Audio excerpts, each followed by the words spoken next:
میرے بھائیو، سورۃ المؤمن قرآن حکیم میں سورت نمبر 40 ہے اور یہ مکی سورت ہے۔ سورۃ المؤمن کا ایک اور دوسرا نام بھی ہے سورہ غافر، جو آیت نمبر 3 کے اندر اللہ تعالیٰ کے لیے یہ نام آ جائے گا۔ قرآن حکیم میں کئی صورتیں ایسی ہیں جن کے ایک سے زیادہ نام ہیں، ان میں سے ایک یہ سورۃ المؤمن ہے، اس کا نام سورہ غافر بھی ہے۔ اسی طریقے سے سورہ بنی اسرائیل جو پارہ نمبر 15 کی پہلی سورت ہے، اس کا نام سورۃ الاسراء بھی ہے، کیونکہ نبی علیہ السلام کے جو زمینی معجزہ تھا الاسراء، اس کا ذکر اس سورت میں ہوا، اور آسمانی جو معجزہ تھا معراج کے حوالے سے، اس کا ذکر سورۃ النجم میں ہوا۔ عرب کے جو قرآن حکیم چھپے ہوئے ہوتے ہیں، اگر آپ ان میں دیکھیں تو وہ سورۃ الاسراء لکھا ہوتا ہے سورہ بنی اسرائیل کو۔ ہمارے سب کانٹیننٹ میں سورہ بنی اسرائیل لکھا جاتا ہے۔ اسی طریقے سے ایک اور سورت ہے سورہ فصلت، جو اس سے اگلی سورت ہے، سورت نمبر 41۔ ہمارے سب کانٹیننٹ میں اس کو لکھا جاتا ہے سورہ حامیم السجدہ، جبکہ عرب ملکوں کے اندر جو قرآن حکیم چھپے ہوئے ہیں ان میں سورہ فصلت اسے لکھا جاتا ہے۔ تو یہ سارے کے سارے نام توقیفی ہیں، یعنی یہ موقوف ہیں آپ صلی اللہ علیہ وآلہ وسلم کے تعلیم فرمانے پر۔ یہ صورتوں کے نام صحابہ کرام علیہم رضوان یا علماء نے نہیں رکھے، بلکہ نبی صلی اللہ علیہ وآلہ وسلم کو اللہ نے تعلیم فرمائے، اور آپ صلی اللہ علیہ وآلہ وسلم نے جس طریقے سے قرآن حکیم من و عن امت تک پہنچایا ہے، اس طریقے سے ان صورتوں کے نام بھی آپ صلی اللہ علیہ وآلہ وسلم کو جو وحی کے ذریعے بتائے گئے وہ امت تک پہنچا دیے گئے۔ اللہ کا نام لے کر شروع کرتے ہیں۔ اپنے اپنے قرآن حکیم کھول لیجئے، سورۃ المؤمن پارہ نمبر 24، سورت نمبر 40۔ اعوذ باللہ من الشیطان الرجیم، بسم اللہ الرحمن الرحیم۔ حامیم، حروف مقطعات ہیں اور ان کی پروننسیشن کے اعتبار سے ہم نے پچھلی 2 کلاسیں کور کی ہیں، مثلا نمبر 200 اور 201 قرآن حکیم کو عربک تجوید کے ساتھ کیسے پڑھنا ہے۔ تو ہا کے اوپر جو ہے وہ کھڑا زبر ہے، یہ 2 حرکات یا 1 الف کے برابر کھینچا جائے گا، اور میم کے اوپر بڑی مد ہے جو کہ 5 سے 6 الف تک کھینچی جاتی ہے، تقریباً 10 حرکات کے برابر۔ تنزیل الکتاب من اللہ العزیز العلیم، یہ کتاب اتاری گئی ہے اس اللہ کی طرف سے جو غالب ہے اور چھایا ہوا ہے، العزیز غالب ہے، العلیم علم والا۔ یہاں نہ بیٹھے میرے بھائی، آگے آ جائے بس۔ غافر الذنب، جو کہ بخشنے والا ہے گناہوں کا، وقابل التوب، اور توبہ قبول فرمانے والا ہے، شدید العقاب، اور سخت ہے سزا دینے میں۔ لیکن ہمیں صرف تصویر کا ایک رخ بتایا جاتا ہے، او جی اللہ تعالیٰ بڑا غفور رحیم ہے، اللہ نو ساڑیاں نمازاں نہیں چاہیے تھیاں۔ اللہ تعالیٰ کبھی بھی ایبسولوٹلی اپنی صفت رحمت کا ذکر نہیں کرتا، ہمیشہ عذاب کا معاملہ بھی ساتھ ذکر کیا جاتا ہے، اور جہاں پر رحمت اور توبہ کی امید دلائی جاتی ہے وہاں پر یہ بھی بات کلیئر کی جاتی ہے کہ جو توبہ کرنے کے بعد اپنی اصلاح کر لے۔ ایک وہ توبہ ہے جو انڈیا پاکستان بنگلہ دیش میں ہے کہ آپ اپنی مرضی کی زندگی گزاریں، گناہ بھی کرتے رہیں، نیکیاں بھی کرتے رہیں اور توبہ کرتے رہیں۔ اور ایک وہ توبہ ہے جو قرآن حکیم کی ہے کہ بے توبہ یہ ہے کہ اپنے گزشتہ گناہوں پر شرمندگی اور آئندہ نہ کرنے کا پکا عہد کرنا، یہ توبہ ہے، اور اپنی اصلاح بھی کرنا۔ مسئلہ نمبر 18 میرا اس کے اوپر ریکارڈڈ موجود ہے۔ غافر الذنب، یہ غافر لفظ آ گیا، سورہ غافر بھی کہتے ہیں اسی کی وجہ سے، گناہوں کا بخشنے والا، وقابل التوب، اور توبہ کو قبول فرمانے والا، شدید العقاب، سخت سزا دینے والا، ذی الطول، اور نہایت ہی فضل و کرم فرمانے والا، لا الہ الا ہو، نہیں ہے کوئی معبود سوائے اس کے، الیہ المصیر، اور سب کو لوٹ کر اسی کی طرف جانا ہے۔ اور یہی عقیدہ جو انسان کا قبلہ درست کر رکھتا ہے کہ انسان کو مر کے لوٹ کے اپنے رب کے پاس جانا ہے۔ اگر یہ تلوار نہ لٹکی ہو تو کبھی بھی انسان کا قبلہ درست نہیں ہو سکتا، انسان کبھی بھی اپنی اصلاح نہیں کر سکتا۔ ما یجادل فی آیات اللہ الا الذین کفروا، اللہ کی آیات میں تو جھگڑا نہیں کرتے مگر وہی لوگ جو کہ انکار کرنے والے ہیں۔ انکار ایک تو عقیدے میں انکار ہے کہ آپ کتاب و سنت کو ماننے سے انکار کر دیں، اللہ اور اس کے رسول کو ماننے سے انکار کر دیں، اور ایک اعمال میں انکار ہے کہ آپ اللہ اور اس کے رسول عز و جل و صلی اللہ علیہ وآلہ وسلم کو مان رہے ہیں لیکن ان کی نہیں مان رہے۔ تو کفر کا ترجمہ انڈیا پاکستان بنگلہ دیش میں بڑا عجیب لیا گیا کہ اس سے مراد شاید ہندو، سکھ، عیسائی اور یہودی یہ لوگ ہیں، نہیں، کفر عملی بھی ہوتا ہے کہ ایک شخص اللہ کو مان رہا ہے لیکن اللہ کی نہیں مان رہا۔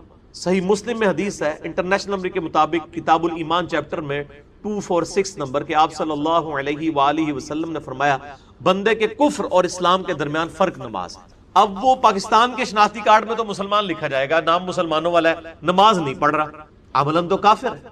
اکثر لوگ جناب پوچھ رہے ہوتے ہیں باہر کے ملکوں سے، او جی جناب وہ یہاں پہ ہم اپنے مردوں کو کافروں کے قبرستان میں دفنا دیا کریں، کیونکہ ہم نے علماء سے سنا ہے کہ کافروں کے علماء جو ہیں، جو کافروں کے قبرستان ہیں وہ عذاب کی اماجگاہ ہیں، اس لیے ہم اپنے دوسرے ملکوں میں لاشیں بھجواتے ہیں واپس اپنے مسلمان ملکوں میں، اور لیکن اس میں پھر تردد ہوتا ہے، 8 10 دن کی ذلت کاٹنی پڑتی ہے، پھر وہ سارے عذاب ہی نکال لیتے ہیں، پیچھے بھی رشتہ دار سارے ٹنگے ہوتے ہیں، پوری زندگی وہ فون سنتے رہتے ہیں ان کے، اور مرنے کے بعد 1 ہفتے کی سزا ان کو یہ بھی ہوتی ہے کہ لاش کا بھی انتظار کرنا پڑتا ہے، وہ زیادہ تکلیف ان کو کاٹنی پڑتی ہے پچھلے رشتہ داروں کو، اور لوگ وہاں پہ اس لیے نہیں دفنا رہے ہوتے کہ جی وہ کافروں کا قبرستان ہے، اور بھائی تو یہاں کون سے مسلمانوں کے قبرستان ہے؟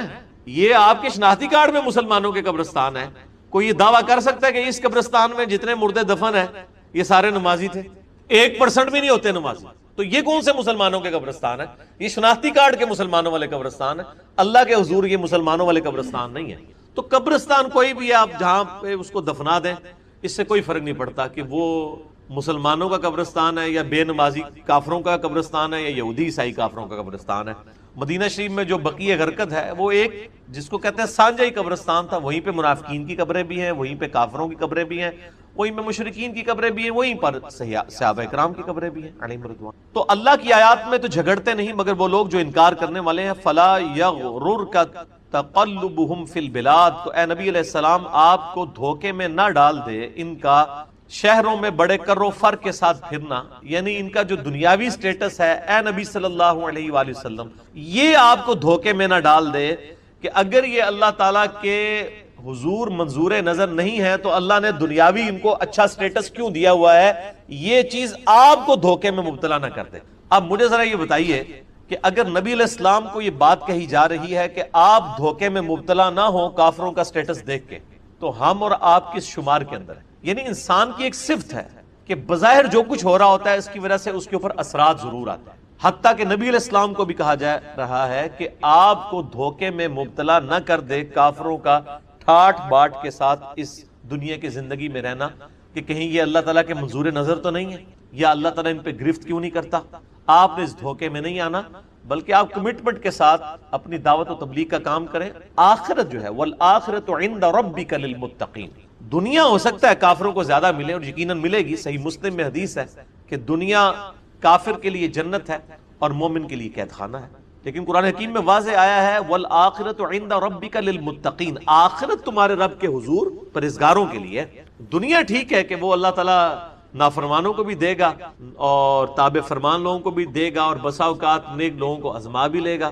وَلَنَبْلُوَنَّكُمْ بِشَيْءٍ مِّنَ الْخَوْفِ وَالْجُوعِ وَنَقْصٍ مِّنَ الْأَمْوَالِ وَالْأَنفُسِ وَالثَّمَرَاتِ، ہم ضرور آزمائیں گے تمہیں کچھ تھوڑے سے خوف سے، بھوک سے، اور اسی طریقے سے جان اور مال میں نقصان کے ذریعے۔ پھر دیکھیں گے کون صبر کرنے والے، اور جو صبر کرنے والے ہیں تو پھر ان اللہ مع الصابرین، اللہ تعالیٰ صبر کرنے والوں کے ساتھ۔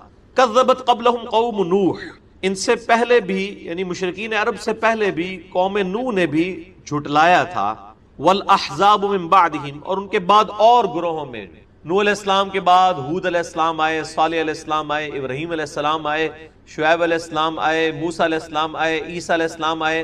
ان تمام پیغمبروں کے زمانے میں کئی گروہ ایسے تھے جنہوں نے وقت کے پیغمبر کی دعوت کو قبول نہیں کیا اور ان کے ساتھ بغاوت پر اتر آئے، یہاں تک کہ وہ ہمت کل امت برسولہم لیأخذوہ، ہر امت نے یہ ارادہ کیا کہ اپنے رسول کو پکڑ لے، گرفتار کر لے۔ ہمارے نبی علیہ السلام کے ساتھ بھی یہی ہوا ہے، جب آپ مکے سے مدینے کی طرف ہجرت کر گئے اس دوران آپ کے قتل کا بھی انہوں نے پورا پلان بنایا ہوا تھا، اللہ تعالیٰ نے آپ کو بچا لیا۔ تو اللہ تعالیٰ فرماتا ہے ہر نبی کے ساتھ یہی ہوا ہے کہ وقت کے پیغمبر کے خلاف ان کی امتیں وہ کھڑی ہو گئی۔ امت کی بھی دو اقسام ہے، ایک امت اجابت ہے جیسے ہم ہیں جنہوں نے دعوت حق قبول کر لیا، ایک امت دعوت ہے جیسے یہود و نصارہ اور مشرکین ہیں، وہ بھی نبی علیہ السلام کی امت ہے لیکن امت دعوت ہے، ان تک ہم نے دعوت پہنچانی ہے۔ تو جو مخالفین ہوتے تھے نبیوں کے، ہوتے تو امت ہی تھے ان کی، لیکن وہ نبیوں کو قتل کرنے کی سازشیں بھی کرتے تھے، ان کو گرفتار کرنے کی بھی، پکڑنے کی بھی۔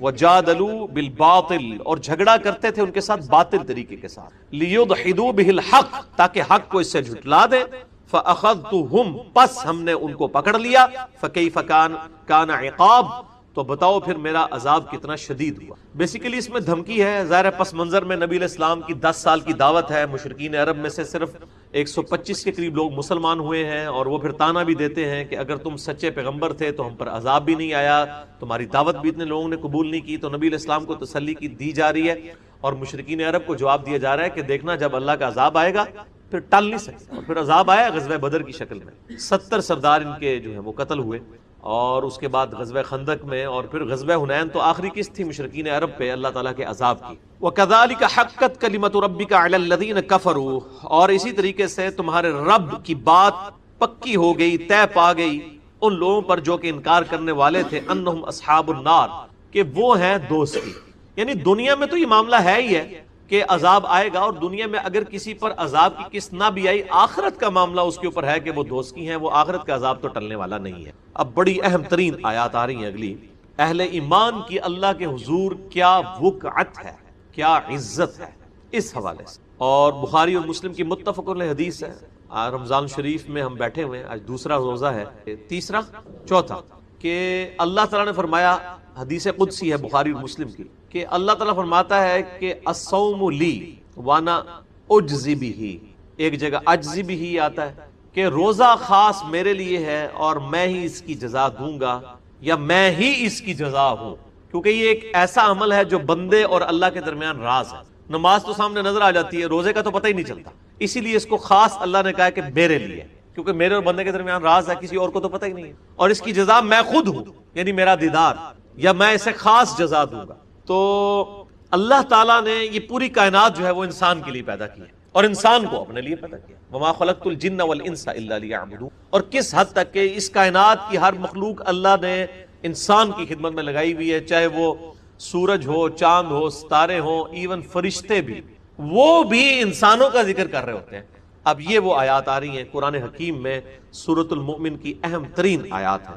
الذین یحملون العرش، اللہ کے وہ فرشتے جو کہ عرش کو اٹھائے ہوئے ہیں، ومن حولہ، اور جو عرش کے ارد گرد ہیں، یسبحون بحمد ربہم، وہ تمہارے رب کی حمد بیان کرتے ہیں تسبیح کے ساتھ، جو صحیح بخاری میں آیا کہ ان کے کلمات کیا ہوتے ہیں، سبحان اللہ وبحمدہ سبحان اللہ العظیم، ویؤمنون بہ، اور ایمان رکھتے ہیں اللہ پر، ویستغفرون للذین آمنوا، اور وہ جو فرشتے اللہ کے عرش کو تھامے ہوئے ہیں، اللہ کے عرش کے گرد اللہ کی تسبیحات بیان کرتے ہیں، وہ کرتے کیا ہیں، وَيَسْتَغْفِرُونَ لِلَّذِينَ آمَنُوا، وہ استغفار کرتے رہتے ہیں ایمان والوں کے لیے۔ اللہ نے ان کی یہ ڈیوٹی لگائی ہے کہ میرے جو ایمان والے بندے ہیں ان کے لیے دعا مانگو، مجھ سے استغفار کرو ان کے گناہوں کی بخشش کے لیے۔ یہ ایمان والے ہیں، یہ شناختی کارڈ والے نہیں ہیں مسلمان، ایمان والے۔ ایمان والے وہ ہوتے ہیں جو بات مان لیں۔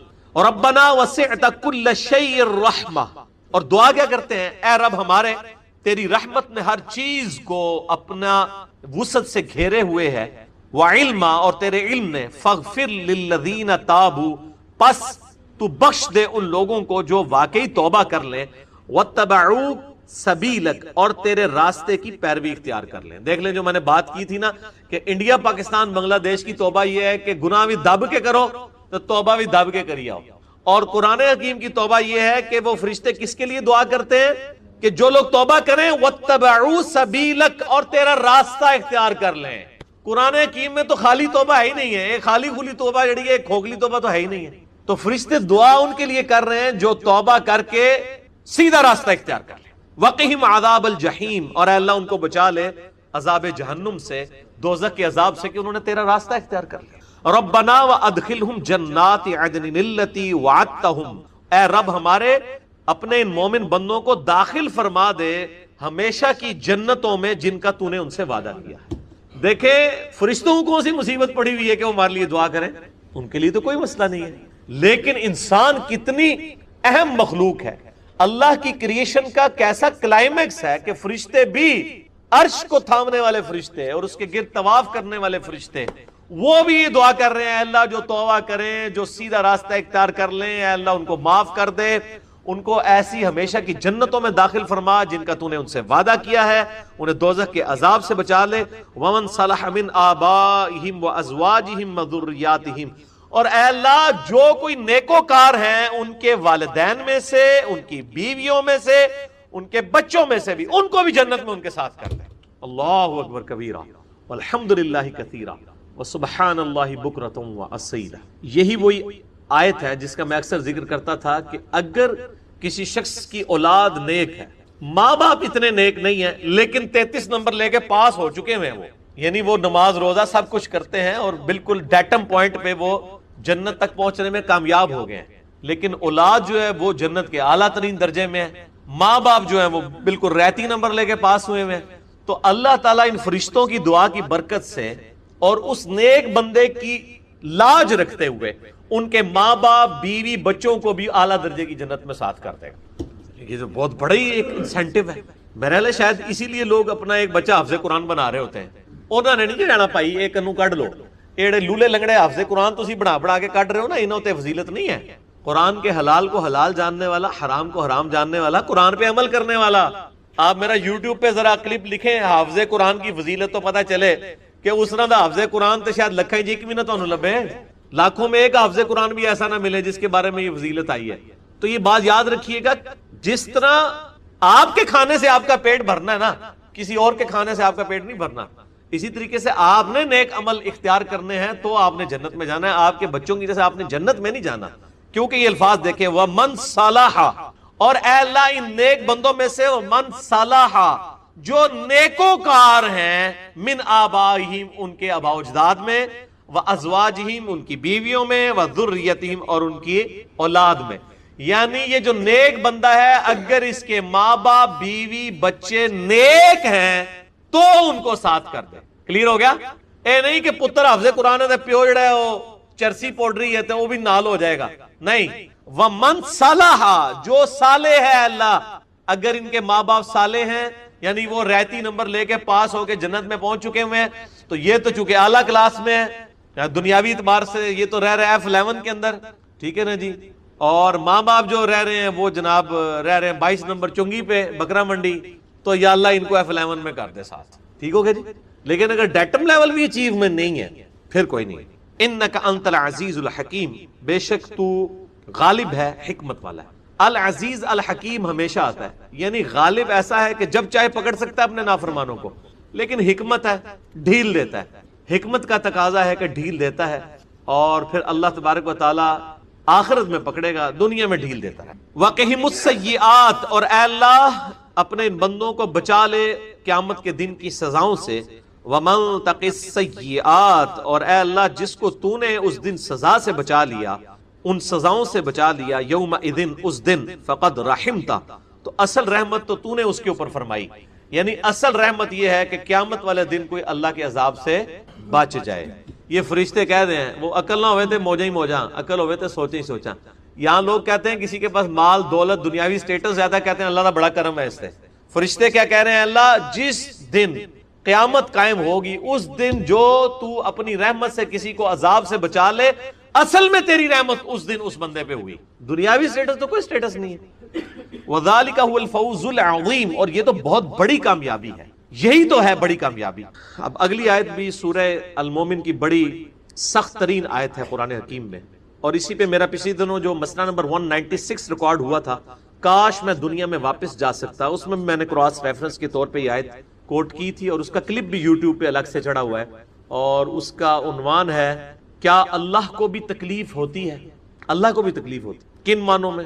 وہ یہ آ رہی ہے آیت سورۃ المؤمن آیت نمبر 10، ان الذین کفروا ینادون لمقت اللہ اکبر من مقتکم انفسکم، بے شک وہ لوگ جنہوں نے دنیا میں کفر اختیار کیا، اللہ کی نافرمانی کی، ناشکری کی روش اختیار کی، ینادون ان کو قیامت دن ندا کی جائے گی، لمقت اللہ اکبر من مقتکم انفسکم، آج جو تمہیں اپنی جان سے بیزاری ہو رہی ہے، جو آج تم تکلیف کاٹ رہے ہو، اللہ کو اس سے زیادہ تکلیف اور بیزاری ہوتی تھی دنیا میں، اذ تدعون الی الایمان جب تمہیں ایمان کی طرف بلایا جاتا تھا، فتکفرون تو تم ناشکری کی روش اختیار کرتے تھے۔ اللہ تعالیٰ فرماتا ہے کہ دنیا میں جب تمہیں میری طرف بلایا جاتا تھا اور تم میری دعوت کو قبول نہیں کرتے تھے، مجھے اس سے زیادہ بیزاری اور تکلیف ہوتی تھی جو بیزاری اور تکلیف آج تمہیں ہو رہی ہے اللہ کے عذاب کی وجہ سے۔ اس سے کوئی سخت آیت ہو سکتی ہے قرآن کی؟ یہ تو وہی طریقہ ہے جس طرح ہم، یعنی بغیر مثال کے، میں ریزیمبلنس کے بغیر بات کر رہا ہوں۔ چھوٹے بچے نہیں کہتے کہ ہوں پتہ لگا بچو جی، یہ وہ چیز ہے کہ دنیا میں جب تمہیں میری طرف بلایا جاتا تھا اور تم روح گردانی کرتے تھے، تم کہتے تو اپنی قبر جانا ہے یار، میں اپنی قبر اپنی بڑی پلی نبھاؤ، تو اللہ تعالیٰ فرماتا ہے مجھے اس سے زیادہ تکلیف ہوتی تھی جو آج تمہیں اپنی جانوں سے تکلیف ہو۔ اب وہ کیا کہیں گے؟ اب کیا کہہ سکتے ہیں؟ رونا پیٹنا ہی ہے ان کا۔ وہ کہیں گے قالوا ربنا امتنا اثنتین واحییتنا اثنتین، اے رب ہمارے تو نے ہمیں 2 دفعہ موت دی اور 2 دفعہ زندگی دی، فاعترفنا بذنوبنا، تو آج ہمیں اعتراف ہے کہ ہم تیرے مجرم ہیں، ہم دنیا میں گناہوں کی زندگی گزارتے تھے، فہل الی خروج من سبیل، تو کیا آج کوئی راستہ ہے کہ ہم یہاں سے بھی نکل جائیں؟ اوئے ہائے۔ اب یہ بڑی امپورٹنٹ آیات ہیں، یہ میں نے حیات مسیح اور نزول مسیح علیہ السلام میں بھی یہ بیان کیا تھا، سورۃ البقرہ میں بھی آتا ہے، وہی اللہ ہے جس نے تمہیں زندگی دی، پھر موت دی، پھر زندہ کرے گا، پھر مارے گا، پھر دوبارہ زندہ کرے گا۔ 2 زندگیاں اور 2 موتیں کیا ہیں؟ جب اللہ تعالیٰ نے پہلی دفعہ انسان کو پیدا کیا تو پھر انسان کو موت دے کے سلا دیا، وہ پہلی موت تھی۔ اس کے بعد دنیا کی جب زندگی میں آیا تو یہ پہلی زندگی تھی، پھر دنیا کی زندگی میں جب موت ہو گئی یہ دوسری موت ہوئی، اور آخرت کی زندگی میں زندہ ہوا تو یہ دوسری زندگی۔ تو اب وہ کیا کہیں گے جو اللہ کے مجرم لوگ ہیں، چاہے وہ یہودی عیسائی تھے یا مسلمان تھے؟ وہ کہیں گے اے اللہ تو نے ہمیں 2 دفعہ موت دی، 2 دفعہ زندگی دی، یہ تو ہم ایکسپیرینس کر چکے ہیں، کیا اب اس سے بھی اگلا کوئی راستہ موجود ہے کہ چلو ہن اسی توبہ کر لینا، اگے سے صحیح ہو جاواں گے؟ یعنی اتنی سٹیجز ہم گزار چکے ہیں، کیا اب آخرت کے بعد بھی کوئی سٹیج ہے کہ اب ہم توبہ کر لیں اور اب اس کے بعد جو اگلی سٹیج ہے اس میں تو ہمیں جنت دے دے؟ نا، یہی تو میرے لیکچر کا عنوان ہے، کاش میں دنیا میں واپس جا سکتا۔ وہ سورہ سجدہ میں آیا ہے کہ لوگ کہیں گے کہ اے نبی کاش تم وہ وقت دیکھ لو جب مجرم لوگ اپنے رب کے حضور سر جھکائے کھڑے ہوں گے اور کہیں گے کہ اے اللہ میں ایک دفعہ دنیا میں واپس بھیج دے تو ہم نیکوکاروں کی روش اختیار کریں گے۔ اللہ تعالیٰ فرمائے گا یہ تو اب مہلت نہیں۔ یہاں پہ بھی وہ کہہ رہے ہوں گے یا اللہ تو نے 2 زندگی 2 موت دی ہیں نا، ایک دفعہ اور موت دے کے زندگی دے دے تو ہم بس صحیح ہو جائیں گے۔ تو کیا اب یہاں سے بھی بھاگنے کا کوئی راستہ ہے؟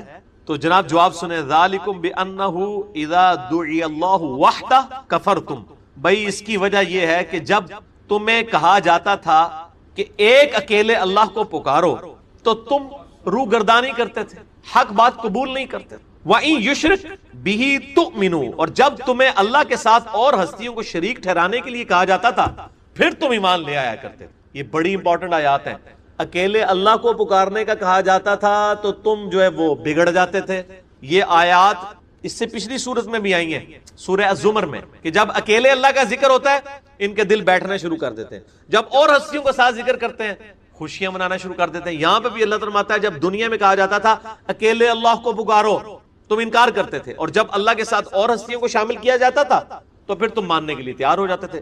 فالحکم للہ العلی الکبیر، پس اختیار تو اللہ ہی کا ہے جو بلند ہے اور بڑائی والا ہے۔ یعنی آخرت میں تو پھر سب کو پتا چل جائے گا کہ کوئی نہیں ہے جو دھونس کے ساتھ بچا سکے۔ یہاں تو کہتے ہیں نا جناب، ہمارے پیر صاحب نے کہا میں اس وقت تک جنت میں نہیں جاؤں گا جب تک کہ اپنے سارے مریدین جنت میں نہ لے جاؤں۔ یہ یہاں پہ ہے، مار لیں جتنی گپیں مارنی ہے میرے بھائی، آخرت میں تو پھر لگ پتا جائے گا، سارے لین حاضر ہوئے ہوں گے۔ تو اللہ تعالیٰ مارے کہ جب اور ہستیاں شامل کی جاتی تھی پھر تم ایمان لے آتے تھے۔ والذی یریکم آیاتہ، وہی اللہ ہے جو تمہیں نشانیاں دکھاتا ہے اپنی۔ وَيُنَزِّلُ لَكُم مِّنَ السَّمَاءِ رِزْقًا، اور وہ تمہارے لیے آسمان سے رزق اتارتا ہے۔ کون سا رزق؟ بارش۔ یہ آپ جو اناج کھا رہے ہیں یہ بھی آسمان سے ہی اتر رہا ہے، کیونکہ وہی بارش ہے جو گندم کے دانے کو مٹی میں ایکٹیویٹ کر کے اس میں زندگی پیدا کرتی ہے۔ تو اصل میں انسان کا رزق آسمان سے نازل ہو رہا ہے، چاہے وہ فروٹ کی شکل میں ہے، کھیتیوں کی شکل میں ہے، اناج کی شکل میں ہے، الٹیمیٹلی سورس آسمان ہے۔ وَمَا يَتَذَكَّرُ إِلَّا مَن يُنِيبُ، اور نصیحت تو حاصل نہیں کرتا مگر وہی جو رجوع لانے والا ہو۔ یہ بڑی اہم بات ہے، جو واقعی سیریس لے نا، معاملات کو کیجول نہ لے، اسی کو ہدایت ملے گی۔ اور جو بندہ من موجی زندگی گزار رہا ہے اس کے لیے قرآن میں کوئی ہدایت نہیں۔ فَادْعُوا اللَّهَ مُخْلِصِينَ لَهُ الدِّينَ، پس پکارو اللہ کو اپنے دین کو خالص کرتے ہوئے اس کے ساتھ۔ وَلَوْ كَرِهَ الْكَافِرُونَ، چاہے کافر اس بات کا برا مانے، اکیلے اللہ کو پکارو۔ ایاک نعبد و ایاک نستعین. کافر کا یہاں تو مسلمان کافر جو ہیں وہ بھی برا مان رہے ہیں. مسلمان کافر وہ ہیں جو کلمے والے مسلمان ہیں، اعمال میں کافر ہیں، عقیدوں میں کافر ہیں. ان کے چہرے بگڑنا شروع ہو جاتے ہیں. میں نے یہاں پر یہ چیلنج دیا ہے کہ جو لوگ اللہ کے ساتھ اور ہستیوں کو پکار رہے ہیں نا مدد کے لیے، اولیاء اللہ کو، صحابہ کو، پیغمبروں کو، فرشتوں کو، آپ ان کی مسجد میں جا کے صرف یا اللہ مدد لکھ دیں. 50 مسجدوں میں یا اللہ مدد لکھیں نا، کوئی ایک مسجد بھی نہیں بچے گی جس میں سے وہ نہ مٹائیں. یا وہ ساتھ یا رسول اللہ مدد، یا علی مدد لکھ دیں اگر مٹائیں گے نہیں. خالی یا اللہ مدد لکھا ہوا نہیں باقی رہنے دیں گے. نماز میں پڑھ رہے ہوں گے ایاک نعبد و ایاک نستعین، لیکن اس عقیدے کو ہضم کرنے کے لیے تیار ہی نہیں، بلکہ چہرے بگڑنا شروع ہو جاتے ہیں. اور یہ ہر اس بندے کا حال ہے جس کے عقیدے میں خرابی. نبی الاسلام کے بارے میں بھی جس کے دل میں خرابی ہے عقیدے میں، اس کا بھی یہی حال ہے. یعنی اگر آپ کسی کو کہنا یار ہمیں یہ دیکھنا چاہیے کہ نبی الاسلام نے کیا دین دیا ہے، بڑے سے بڑے امام، بڑے سے بڑے بزرگ سے بھی غلطی ہو سکتی ہے. بس یہ آپ کسی کے سامنے بات کریں نا، جو بابوں کے ماننے والے ہیں وہ سمجھیں گے آپ نے ان کو ماں بہن کی گالی دے دی ہے. ارے تسی بزرگوں نہیں مانتے، تسی ماما نہیں مانتے.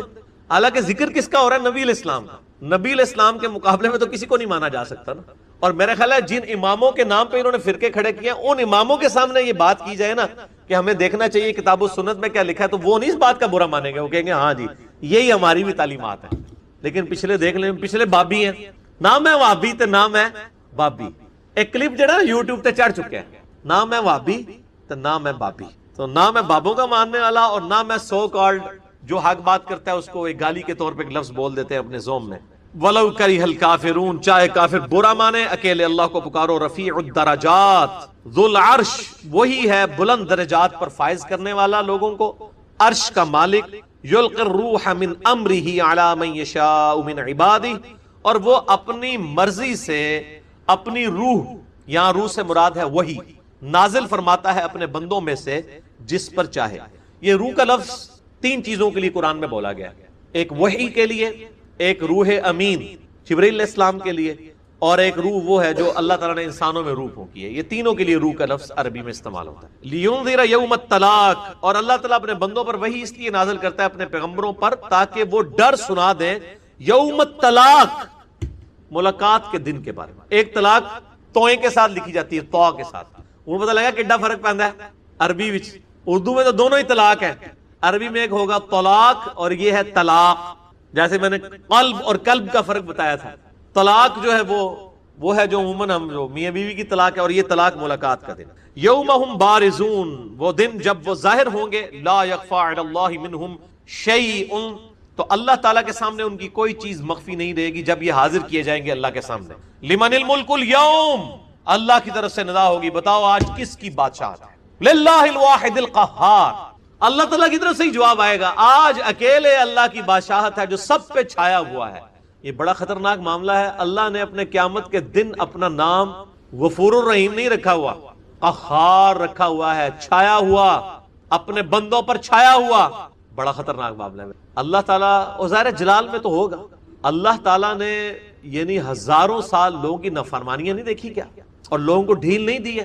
ابھی تک تو دیر ہے نا جی، ہزاروں سال سے دنیا آباد ہے، نافرمان مر رہے ہیں، ڈھیل ملتی جا رہی ہے، اور لوگ آ رہے ہیں. ابھی اس وقت اربوں لوگ نافرمان موجود ہیں، لیکن قیامت والے دن تو پھر اللہ تعالیٰ پکڑے گا نا. قرآن حکیم میں بار بار آیا ہے کہ اگر ایک یہ بات نہ طے پا چکی ہوتی کہ آخرت کے دن پکڑ ہوگی، تو اے نبی علیہ السلام کب سے دنیا میں ہم ان کا معاملہ طے کر دیں.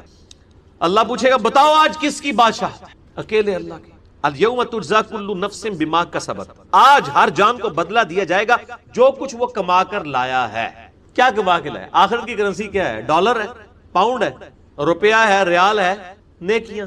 لا ظلم اليوم، آج کسی پہ ظلم نہیں ہوگا. ان اللہ سریع الحساب، بے شک اللہ حساب لینے میں بہت جلدی فرمانے والا. اللہ کے لیے کوئی مشکل نہیں ہے کہ حساب کتاب بھی جناب 60 سال نے تو 60 سال صحابہ سے چاہیے دینے، نہ فوراً حساب ہوگا اور فیصلہ ہو جائے گا. وَأَنذِرْهُمْ يَوْمَ الْآذِفَةِ إِذِ الْقُلُوبُ لَدَيْنَا الْحَنَاجِرِ، اے نبی علیہ السلام ان کو ڈر سنا دیجئے اس دن کے بارے میں جس دن دل جو ہیں وہ گلوں کو آ جائیں گے. انہیں کہتے ہیں کلیجہ منہ کو آنا، اردو میں محاورہ بولا جاتا ہے. یہ حالت ہو جائے. کاظمین، دہشت کے مارے. ما للظالمین من حمیم ولا شفیع یطاع، اس دن ظالموں کے لیے نہ کوئی دوست ہوگا، نہ ایسا کوئی سفارشی کہ جس کی سفارش مانی جا سکے. یہ تو دنیا میں مشہور ہے نا کہ جی وہ دھونس کے ساتھ بخشوا لیا جائے گا. شفاعت بالاذن ہے, اللہ تعالیٰ جس کے لیے چاہے گا شفاعت کروائے گا, بالوجاہت نہیں ہے. مسئلہ نمبر 88B میرا شفاعت کے اوپر ریکارڈڈ موجود ہے. آپ صلی اللہ علیہ وآلہ وسلم بھی شفاعت جس کی کریں گے وہ اللہ کے اذن کے ساتھ کریں گے, دھونس کے ساتھ نہیں. ورنہ یہ حدیث تو نہ ہوتی بخاری اور مسلم کی کہ اے میری بیٹی فاطمہ اس بات پہ مت اکڑنا کہ تم اللہ کے نبی کی بیٹی ہو, اپنے اعمال ساتھ لے کے آنا, اگر اللہ نے پکڑ لیا تو میں اللہ کے حضور تمہارے کچھ کام نہیں آؤں گا. دنیا میں میرے مال سے جو مجھ سے لینا ہے میری بیٹی فاطمہ لے لے, آخرت میں اللہ نے پکڑ لیا تو میں کچھ کام نہیں آؤں گا. یہ حدیث بخاری مسلم دونوں میں ہے. یہ کیوں ہے؟ یہ فٹ ان بیٹھتی ہے قرآن کے اندر کہ شفاعت ہے اذن کے ساتھ. حالانکہ سیدہ فاطمہ جنتی عورتوں کی سردار ہے, بخاری مسلم میں موجود. لیکن وہ پنجابی والا محاورہ ہے نا, کہنا تینوں تے سنانا نون. نبی علیہ السلام نے فرمایا تو سیدہ فاطمہ سے ہے, لیکن اصل میں میسج پوری امت کو دیا ہے کہ یہ نہ ہو کہ بعد میں آگے لوگ کلیم کریں کہ جناب اسی تے جنت ہی لے جائیں گے. تو جس طرح آج ہمارے تصوف کے سلسلوں میں یعنی یہ لوگ بڑے وثوق کے ساتھ یہ دعوے کرتے آ رہے ہیں صدیوں سے, یعنی شرم و حیا نہیں ہے اتنا بڑا دعویٰ کرنا. ان بزرگوں نے نہیں کیے ہوں گے, یقیناً ان کے ماننے والوں نے ان کی طرف منسوب کر دیا, اور اگر ان بزرگوں نے بھی کیے تو غلط کیے. اور میں اکثر کہتا ہوں کہ بزرگوں کی ہمیں دھونس لگا رہے ہوتے ہیں کہ جی انہوں نے کلمہ پڑھایا, یہ کیا. ہم یہ کہتے ہیں اللہ کے بندو کہ اگر آپ سمجھتے ہیں کہ اسلام کی کوئی خدمت صرف کلمہ پڑھانا ہی ہے اور کوئی اسلام کی خدمت نہیں ہے, تو کلمہ تو قادیانیوں نے بھی پڑھا ہوا ہے. اور سنیوں سے پوچھیں تو شیعہ کے بزرگوں نے ایران میں شیعہ کو بھی کلمہ پڑھایا, وہ ان کا کلمہ ماننے کے لیے تیار نہیں ہوں گے. ان سے پوچھیں گے وہ سنیوں کا کلمہ ماننے کے لیے, تو ان کے بزرگ نہیں گزرے, ان کے بزرگ ہیں تو ان کے بزرگ بھی ہیں, اور وہ کہیں گے کہ اگر ہمارے بزرگ ہیں تو ان کے بزرگ بھی ہیں. تو میں نے تو میرا ایک یوٹیوب پہ کلپ چڑھا ہوا ہے, یوٹیوب کے اوپر آپ جا کے لکھیں کیا برصغیر میں بزرگان دین نے اسلام پھیلایا ہے, تو آپ کو ذرا کھل کے سامنے آ جائے گا. ہم یہ پوچھتے ہیں کہ ہمیں ذرا دکھایا جائے ایک ترجمہ قرآن کا, ایک ترجمہ صحیح بخاری اور مسلم کا جو کسی بزرگ نے کیا اور جن کے بارے میں آپ بزرگی کلیم کر رہے ہیں انڈیا, پاکستان, بنگلہ دیش کے اندر, کہ جی آپ میرے سامنے لے آئیں کہ جناب یہ دیکھیں جی یہ خواجہ معین الدین چشتی صاحب کا ترجمہ فارسی میں, یہ جی علی بن عثمان حجویری صاحب کا صحیح بخاری کا فارسی میں ترجمہ, کشف المحجوب انہوں نے فارسی میں لکھی تھی, یہ ساتھ بخاری کا ترجمہ بھی فارسی میں انہوں نے کیا تھا. یہ خواجہ نظام الدین اولیاء کا ترجمہ ہے, یہ مجد الافسانی صاحب کا قرآن کا کیا ہوا ترجمہ ہے. کوئی لے کے آؤ اللہ دے بندے ہو. شاہ ولی اللہ کا ہے, تو شاہ ولی اللہ تو جب ترجمہ کیا تو پھر جنگلوں میں 5 سال چھپے رہے. آپ کو پتا ہے پہلا ترجمہ شاہ ولی اللہ دہلوی نے کیا ہے, اور وہ تو آپ گزرے ہیں, ان بیچاروں کو تو کوئی اتنا زیادہ عرصہ ہی نہیں ہوا. 1176 ہجری میں فوت ہوئے ہیں, 1176 میں, آج 1439 چل رہا ہے. ٹھیک ہو گیا, ان کو تو 300 سال بھی نہیں ہوئے فوت ہوئے. تو یہ تو میں 1000 سال پرانی باتیں کر رہا ہوں. تو انہوں نے ترجمہ کیا, ان کو جنگلوں میں چھپنا پڑا, لوگوں نے فتویٰ لگا دیا کہ جی اس نے شاہ ولی اللہ دہلوی نے قرآن ہی بدل دیتا, اللہ نے عربی نازل کیتا سی, نے فارسی بنا چھڑا ہے. ایکسیپٹنس ہی نہیں تھی. یہ جو آج میں اس لیے کہتا ہوں کہ صحابہ تابعین تبع تابعین کے بعد اسلام نے سب سے مبارک دور جو دیکھا ہے وہ آج کا دور ہے, جب قرآن کا ترجمہ بھی اویلیبل ہے, ہر فرقے کا اویلیبل ہے. چل جھگڑے ہی ختم ہو گیا. ہم تو کہتے ہیں جو جس فرقے سے ہے اسی کا پڑھے, بخاری کا بھی اسی فرقے کا پڑھے, مسلم کا اسی فرقے کا پڑھے, پتہ چل جائے گا. بھائی جادو وہ جو سر چڑھ کے بولے کتابیں آپ کی ہوں, ترجمے آپ کے ہوں, بات ہماری نکلے, تو پھر میں کہاں گا نہ میں وہابی تو نہ میں بابی. تو اللہ تعالیٰ فرما رہا ہے کہ اس دن کوئی شفاعت نہیں کر سکے گا. یعلم خائنۃ الاعین, اللہ جانتا ہے جو خیانت ہے لوگوں کی آنکھوں میں, آنکھوں کی جو خیانت ہے اس کو بھی اللہ تعالیٰ جانتا ہے. نبی علیہ السلام کے ساتھ بھی یہ کرتے تھے نا, جا کے مجلس میں بیٹھتے تھے, پھر آنکھوں سے یوں اشارے کرتے تھے تک کے پیکند ہے. ادھر بھی کئی لوگ اس طرح آتے ہیں ججمنٹ کرنے کے لیے, ایک دوسرے کو یوں اشارے کر رہے ہوتے ہیں. اللہ فرما رہا ہے میں خیانت, آنکھوں کی خیانت کو بھی, کہ میرا ذکر ہو رہا ہے, میری بات کی جا رہی ہے اور تم آنکھوں سے خیانت کرتے ہو, اس کے اوپر بھی پکڑ کی جائے. اللہ جانتا ہے آنکھوں کی خیانت کو, وما تخفی الصدور, اور جو تم سینے میں چھپاتے. کس نیت کے ساتھ آئے ہو درس قرآن سننے کے لیے, کس نیت کے ساتھ آئے ہو نبی صلی اللہ علیہ وآلہ وسلم کی مجلس میں, اللہ کو پتا ہے. واللہ یقضی بالحق, قیامت والے دن اللہ فیصلہ کر دے گا حق کے ساتھ. والذین یدعون من دونہ لا یقضون بشیء, اور جن ہستیوں کو تم اللہ کے علاوہ پکار رہے ہو ان کے تو قبضے قدرت میں کوئی شے نہیں ہوگی, کوئی فیصلہ نہیں کر سکیں گے. یہاں پہ وہ کہتے ہیں جناب نہیں جی, انہوں نے تو وعدہ کیا ہوا ہے کہ جی میں تو اس وقت تک جنت میں نہیں جاؤں گا جب تک سارے مریدین نہ لے جاؤں. میں یہ پوچھتا ہوں, بخاری مسلم کی حدیث ہے کہ میری بیٹی فاطمہ, تو بھی نہ اس بات پہ اکڑنا کہ تم میری بیٹی ہو, اپنے اعمال ساتھ لے کے آنا. سب سے بڑا پیر تو یہ کہہ رہا ہے محمد رسول اللہ صلی اللہ علیہ وآلہ وسلم. بھئی کسی صحابی نے یہ کہا ہے کہ میں جنت میں نہیں جاؤں گا جب تک میں اپنے سارے گھر والے نہ لے جاؤں, تو یار یہ جو لوگ یہ دعوے کر رہے ہیں، یا تو یہ دعوے کرنے والے ان کے بارے میں جھوٹ بول رہے ہیں، یا جو خود دعوے کر رہے ہیں وہ سب سے بڑے جھوٹے ہیں، انہوں نے آپ کو دھوکہ دیا ہوا ہے. مرد ہی لگ پتا جائے گا، پتہ نہیں لگے گا، لگ پتا جائے گا، لیکن اس میں فائدہ کوئی نہیں ہوگا. اللہ تعالیٰ فرماتا ہے کوئی کسی کے قبضے میں کوئی شے نہیں ہے. ان اللہ هو السمیع البصیر، بے شک اللہ تعالیٰ سننے والا ہے، دیکھنے والا ہے. سب کچھ اللہ کے علم میں ہے، سن بھی رہا ہے، دیکھ بھی رہا ہے کہ یہ کیا حرکتیں ہو رہی ہیں، لیکن ڈھیل دے رہا ہے. پکڑے گا ایک باری، ڈوری کھینچے گا آخرت کے دن. آخرت تو بہت دور ہے، بخاری مسلم کی حدیث ہے، جو مر گیا اس کی قیامت قائم ہوگی. مرتے بلکہ قرآن حکیم میں تو کئی جگہ یہ آیات آئی ہیں، سورۃ الانعام کے اندر آئی ہیں اور باقی سورتوں کے اندر، کہ جب گناہگاروں کی موت کا وقت آتا ہے اسی وقت فرشتے ان کے منہ اور پیٹھوں پہ ہتھوڑے مارتے ہیں نزا کے عالم میں، کہ چلو اس عذاب کی. عذاب قبر پہ میرا مسئلہ نمبر 117A اور B ریکارڈڈ موجود ہے، اس میں نے یہ ساری آیات 10 آیات قرآن حکیم سے کوٹ کی. اولم یسیروا فی الارض، کیا انہوں نے زمین میں چل پھر کے نہیں دیکھا؟ فینظروا کیف کان عاقبۃ الذین کانوا من قبلہم، کیسا انجام ہوا ان کا جو ان سے پہلی امتیں گزری ہیں. کانوا ہم اشد منہم، وہ مشرکین عرب سے بھی زیادہ مضبوط لوگ تھے، قوہ اپنی قوت میں، وآثارا فی الارض، اور انہوں نے زمین میں زیادہ آثار چھوڑے ہوئے تھے. اب یہ دیکھیں جو یہ پیرامڈز آف گیزا ہیں قاہرہ کے اندر، جو پیرامڈز اہرام مصر بنے ہیں، یعنی ان کو تقریباً 10,000 سال ہو چکے ہیں آلموسٹ. مشرکین عرب سے بھی یہ پہلے کے ہیں. تو اللہ تعالیٰ فرماتا ہے زمین میں چل پھر کے دیکھو، تم سے بڑے لوگ جنہوں نے بڑے بڑے نشان دنیا میں چھوڑے ہیں ان کو اللہ نے ملیا میٹ کر دیا، تم تو شاہی کوئی نہیں ہو. جو مصر کے فرعون تھے، فَأَخَذَهُمُ اللَّهُ بِذُنُوبِهِمْ، تو اللہ نے پکڑ لیا ان کو ان کے گناہوں کے سبب. وَمَا كَانَ لَهُم مِّنَ اللَّهِ مِن وَاقٍ، اور پھر اللہ سے ان کا کوئی بچانے والا نہ ہوا. ذَلِكَ بِأَنَّهُمْ كَانَتْ تَأْتِيهِمْ رُسُلُهُم بِالْبَيِّنَاتِ، یہ اس لیے کہ ان کے پاس ان کے رسول آئے تھے روشن نشانیاں لے کر.